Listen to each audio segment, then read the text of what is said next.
This is Tom Fox. I'm the Compliance Evangelist, and I'd like to welcome you to the July edition of 1 Month to a Better Compliance program. This month, we're going to focus on 1 month to better internal controls. This month's sponsor is Workiva, and first, I'd like to have a word from our sponsor. Thanks, Tom. Workiva delivers a modern internal control solution that connects risk and internal control information across the enterprise. The Wdesk Cloud Platform is collaborative, powerful, and intuitive, and optimizes documentation, testing, approval, and reporting processes. The platform is proven to increase productivity and drive better decision-making and is used by more than 2,800 organizations worldwide for financial reporting and ICFR processes. To learn more, visit www.workiva.com. Over the next month, I'm going to explore several topics related to internal controls.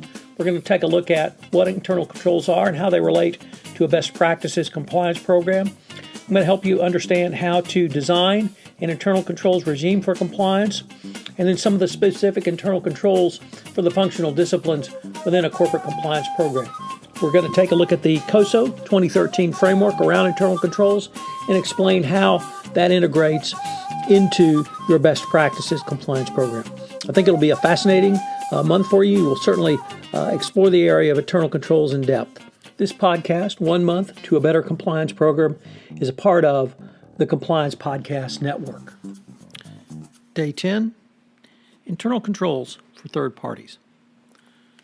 Over the next few days, I'm going to be taking a look at some specific uses of internal controls in a best practices compliance program. I'm going to start today with third parties.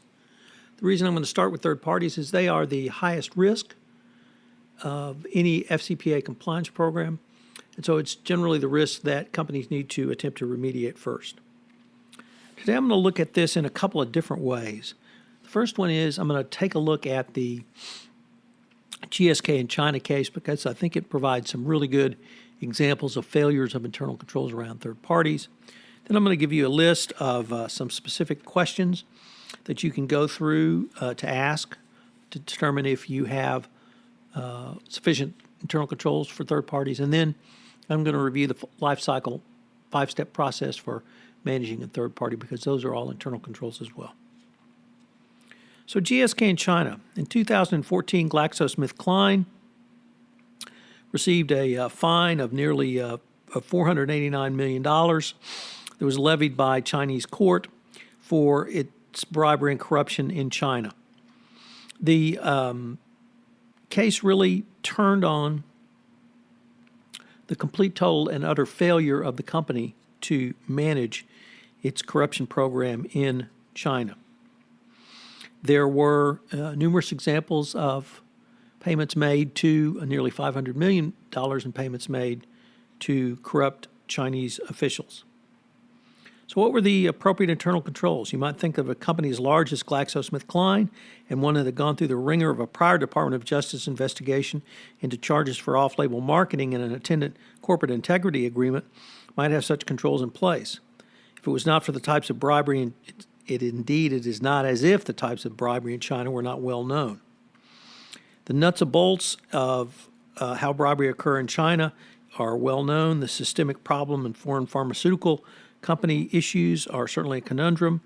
It's not a choice there because health ministries, hospital administrators, and doctors demanded it. There was the direct incentives and indirect incentives model, and GlaxoSmithKline did not have controls around either of these. The companies paid out enormous sums in sales expenses, including travel costs and fees for sales meetings, marketing and business development, and other expenses. Most of the large expenses and travel costs and meeting fees were several multiples of the net profits each company earned each year.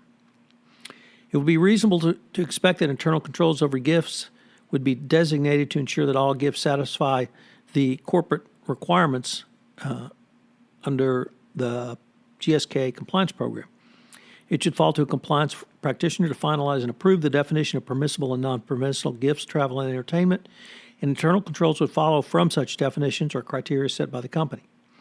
These criteria would include the amount of the spend localized down to the increased risk with a higher risk recognized in China.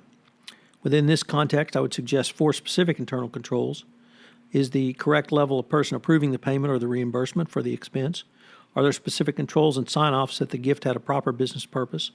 Are the controls regarding gifts sufficiently preventative rather than relying on detect controls? And if the controls are not followed, how is the failure detected? Now, moving from the internal controls example, or the failure rather, of GlaxoSmithKline, I'm going to give you 10 questions that you can utilize in the third-party area around internal controls. So, 1, you conduct a regular risk assessment, because a risk assessment is part of your internal controls. Prior to entering a relationship, did management confirm alignment with its business strategy of the third parties, analyze strategic risk, perform risk review reward analysis, and review its ability to adequately oversee and manage the third party on an ongoing basis? 2, can the third party's activities be viewed as predatory, discriminatory, abusive, unfair, or deceptive to any customers in the geographic area it's located? 3, does the company's compliance system include policies and procedures to help manage third-party relationships, proper internal controls, training, monitoring, and auditing procedures to ensure consistent and ongoing compliance? 4, was adequate due diligence performed on the third parties who were signed on to work for the company? This can include a wide variety of reviews. 5, are the expectations and obligations of the third parties outlined in a written contract prior to entering the relationship? 6, does the board of directors review any material third-party relationships, or at least a compliance oversight committee? 7, does the contract outline fees to be paid, reports, audit rights, limited other limitations, dispute resolution, and indemnity? 8, did the board, or rather did the compliance committee, the compliance oversight committee, which handles third parties, review the operational and financial performance of the third party on an ongoing basis? 9, is there a process to verify third parties' operations, and are they consistent with the written agreement, and are the risks controlled going forward? And 10, does senior management allocate sufficiently qualified staff to monitor the third-party relationships going forward? So if you think about that in terms of the 5-step process of lifecycle management of third parties, do you have a business justification? Was a questionnaire completed? Is there due diligence performed, and was that due diligence analyzed and signed off on?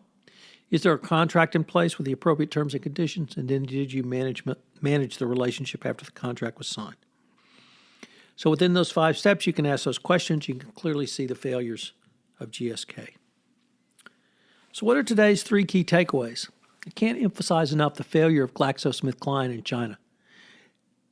It would appear that the complete, total, and utter breakdown of internal controls with no sufficient oversight from the corporate office. 2, do not forget the 5-step life cycle of third-party management and how each one of those steps acts as a separate internal control. And then you have sub-internal controls within each step. And finally, do not forget the 4 key internal controls that I articulated, which are: is the correct level of person approving the payment or reimbursement? Are there specific controls and sign-offs that the gifts, travel, and entertainment have business purpose? Are controls regarding gifts sufficiently preventative rather than relying on detect controls? And 4, if controls are not followed, is the failure detected? This is Tom Fox. Thank you very much for listening to Day 10 of 1 month to more effective internal controls, and I hope you... This is Tom Fox again. Hope you've enjoyed this episode of 1 month to better internal controls.